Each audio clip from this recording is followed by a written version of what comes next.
Hello दोस्तों, आपका स्वागत है हमारे चैनल चैंपियन जैद पर। मैं हूं आपका दोस्त मोहम्मद जैद। और दोस्तों, आज मैं आपको सिखाने वाला हूं अव्यय के भेद। तो अव्यय मैंने बताया था ऑलरेडी, शब्द भेद में मैं सिखा चुका हूं, बट एक डिफरेंट वीडियो में भी आप लोगों को बता रहा हूं, ताकि जो स्टूडेंट्स अलग से सर्च करते हैं इस वीडियो के लिए, उनको इसमें फ़ायदा मिल सके। तो जो अव्यय क्रियाओं की विशेषता बताते हैं उन्हें क्रिया विशेषण कहते हैं। पहले टाइप्स देख लेते हैं। पहला टाइप है क्रिया विशेषण अव्यय। दूसरा टाइप है संबंध बोधक अव्यय। संबंध बोधक को हम लोग संबंध सूचक अव्यय भी कहते हैं। फिर समुच्चय बोधक अव्यय, फिर विस्मयादि बोधक अव्यय। ये 4 टाइप्स हैं। ठीक है, मैंने लिखा नहीं है, बट आप लोग सुन लें, काफ़ी है। पहला टाइप है क्रिया विशेषण अव्यय। नाम से ही समझ में आ रहा है, क्रिया है, विशेषण है, मतलब क्रिया की विशेषता। तो क्रिया विशेषण अव्यय उसे हम कहते हैं। तो जो क्रिया की विशेषता बताए उसे क्रिया विशेषण अव्यय हम लोग कहते हैं। तो लक्ष्मी तू वहाँ इत्मीनान से रहना, इसमें इत्मीनान से रहना हम लोगों का क्रिया हो गई। अब विशेषता मतलब कहाँ, वहाँ, तो यहाँ पे वहाँ क्या हो गया, क्रिया विशेषण अव्यय। अब बात करते हैं दूसरे की। आजकल लोग ठीक से बताते भी तो नहीं, लोग ठीक से बताते नहीं है, ये हो गई क्रिया, बताने की क्रिया हो गई। इसका विशेषण क्या हो गया, आजकल। तो आजकल इसमें हो गया क्रिया विशेषण अव्यय। मैंने धीरे धीरे आंखें खोली, आंखें खोली मतलब मेरी वो क्रिया है आंखें खोलने की, बट कैसे आंखें खोली, धीरे धीरे। तो ये धीरे धीरे क्या हो गया, क्रिया विशेषण अव्यय। तो क्रिया विशेषण अव्यय में आप लोगों को संख्या भी आ सकती है, 2 3 4 5 कोई भी संख्या आ सकती है आप लोगों को, और कुछ वगैरह ये सब भी आ सकते हैं।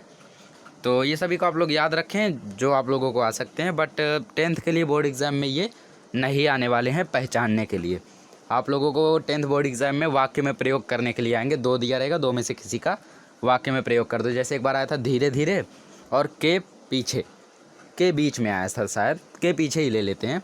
तो 2 आया था, एक के पीछे और एक धीरे धीरे। तो दोनों में से किसी एक का वाक्य में प्रयोग करना था, तो आपने कर दिया होगा, रतन धीरे धीरे चल, घर के पीछे सांप है, ख़त्म।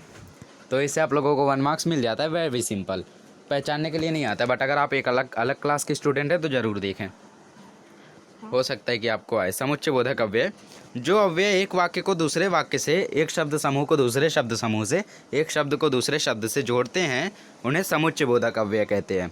मतलब ये कंजक्शन है हम लोगों का जो एक दूसरे को जोड़ता है।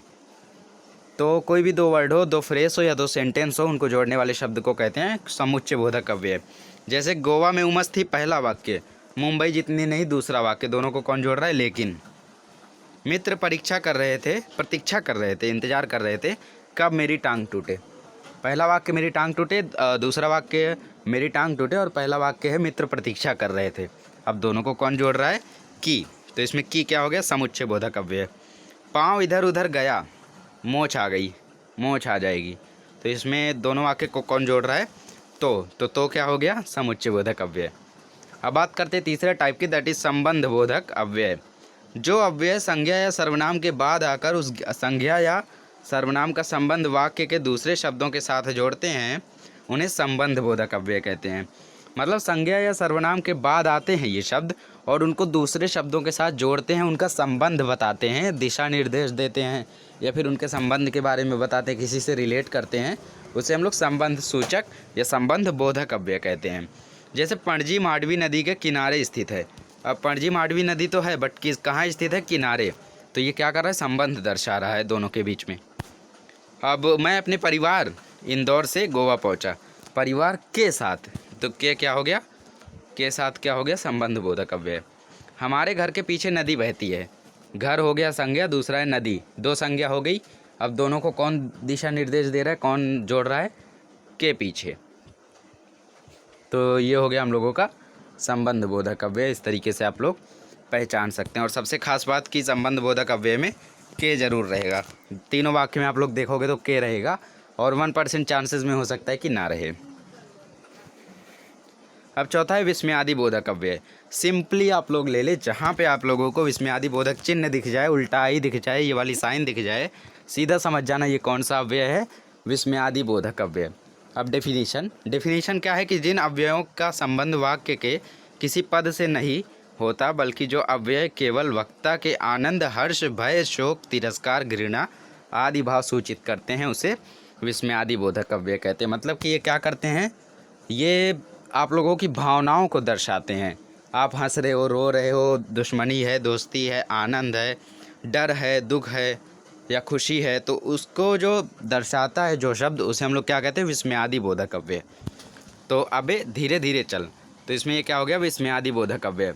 ओह कमबख्त ने कितनी बेदर्दी से पीटा। इसमें मेरे को क्या हो रही है? हमदर्दी हो रही है और मैं थोड़ा सा शोक भी मना रहा हूँ। तो ये क्या हो गया हम लोगों का? विस्मयादि बोधक अव्यय। हे भगवान बचाओ इस मुसीबत से। तो ये क्या हो गया हम लोगों का? विस्मयादि बोधक अव्यय। मतलब जिसमें हम लोग strong feeling, strong emotions express करते हैं, उसे विस्मयादि बोधक कहते हैं। मुझे उम्मीद है कि आप लोगों को सभी टाइप्स के अव्यय समझ में आए होंगे। नेक्स्ट लेक्चर में मिलेंगे तो हम लोग बाकी सभी चीज़ों को कंटिन्यू करेंगे। बट चैनल से जुड़े रहें, चैनल को सब्सक्राइब करके, और बाकी वीडियोस भी आते ही होंगे। हिंदी ग्रामर और राइटिंग स्किल और मराठी ग्रामर राइटिंग स्किल भी आती ही होगी, और बाकी जो चीज़ें हैं इंग्लिश का, वो तो मैं ऑलरेडी डाल चुका हूँ। तो जुड़े रहें हमारे साथ, मिलते हैं नेक्स्ट लेक्चर में। और भी चीज़ें सीखना अभी बाकी है।